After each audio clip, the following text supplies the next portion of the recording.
Hello बच्चों, good morning. I hope कि आप सभी अच्छे होंगे और अपनी तैयारी अच्छे से कर रहे होंगे। आज मैं सामाजिक विज्ञान के कुछ महत्वपूर्ण प्रश्न बता रहा हूं जो परीक्षा में पूछे जाते हैं। वो है वेरी वेरी मस्ट आईएमपी हैं। तो चलिए पहला प्रश्न देख लेते हैं। सेवा क्षेत्र क्या है? उत्तर, तृतीय क्षेत्र की गतिविधियों से वस्तुओं के स्थान पर सेवाओं का सृजन होता है, अतः इसे सेवा क्षेत्र भी कहा जाता है। अब प्रश्न 2 देख लेते हैं। श्रम विभाजन क्या है? इसका उत्तर है किसी वस्तु की उत्पादन प्रक्रिया को विभिन्न क्रियाओं में बांटना और प्रत्येक उपक्रिया को अलग अलग श्रमिकों से कराना श्रम विभाजन कहलाता है। प्रश्न 3 देख लेते हैं। रॉलेट एक्ट क्या था? उत्तर है यह एक ऐसा कानून था जिसके अनुसार किसी भी व्यक्ति को बिना अभियोग चलाए अनिश्चित समय तक जेल में डाल सकता था। यह सन 1919 में पारित हुआ था। रॉलेट एक्ट का प्रमुख उद्देश्य राष्ट्रीय आंदोलनों को कुचलना था, अतः गांधी जी ने इस एक्ट का व्यापक विरोध किया है। अब प्रश्न 4 देख लेते हैं।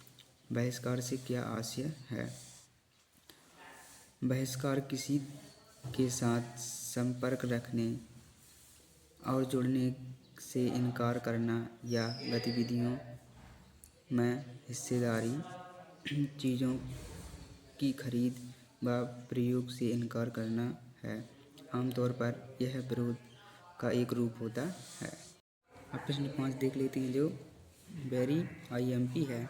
खनिज क्या है? भूवैज्ञान उत्तर, भूवैज्ञानिकों के अनुसार खनिज प्राकृतिक रूप से विद्यमान समरूप तत्व है जिनकी एक निश्चित आंतरिक संरचना होती है।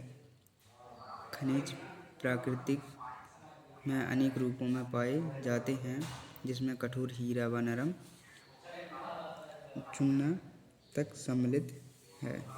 अब प्रश्न 6 है, ये भी आईएमपी है। भूपर्पटी क्या है?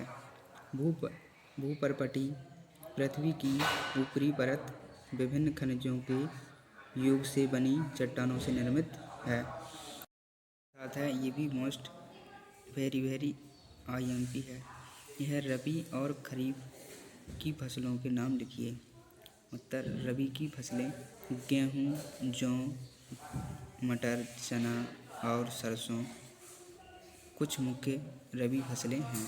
और खरीफ की फसलें हैं चावल, मक्का, ज्वार, बाजरा, तुअर, अरहर, मूंग, उड़द, कपास, जूट, मूंगफली और सोयाबीन आदि खरीफ की फसलें हैं। प्रश्न 7 है, ये भी वेरी आईएमपी क्वेश्चन है। जैव विविधता क्या है? यह मानव जीवन के लिए क्यों महत्वपूर्ण है? इसका उत्तर है जैव विविधता में अनेक प्रकार के पेड़ पौधे, जीव जंतु तथा मनुष्य की अनेक जातियां एवं उपजातियां पाई जाती हैं।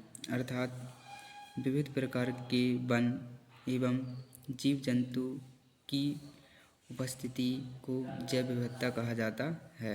जैव विविधता के कारण मानव को अनेक प्रकार की आवश्यकता की वस्तुएं प्राप्त होती हैं जिससे उनका अस्तित्व पृथ्वी पर बना हुआ है। अतः जैव विविधता मानव जीवन के लिए अत्यंत महत्वपूर्ण है। इसके नीचे ये भी महत्वपूर्ण क्वेश्चन है, आईएमपी है।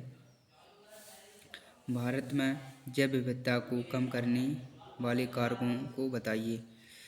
तो उत्तर, पहला कारक है भारत में जैव विविधता को कम करने के लिए करने वाले कारकों में वन्य जीवों के आवास का विनाश, जंगली जानवरों को मारना व आखेटन, पर्यावरण प्रदूषण, दवानल आदि शामिल हैं। दूसरा है पर्यावरण विनाश के अन्य मुख्य कारकों में संसाधनों का असमान वितरण व उनका असमान उपभोग और पर्यावरण के रखरखाव की जिम्मेदारी में असमानता शामिल है। तीसरा है, आमतौर पर विकासशील राष्ट्रों में पर्यावरण विनाश का मुख्य दोषी अत्यंत जनसंख्या को माना जाता है।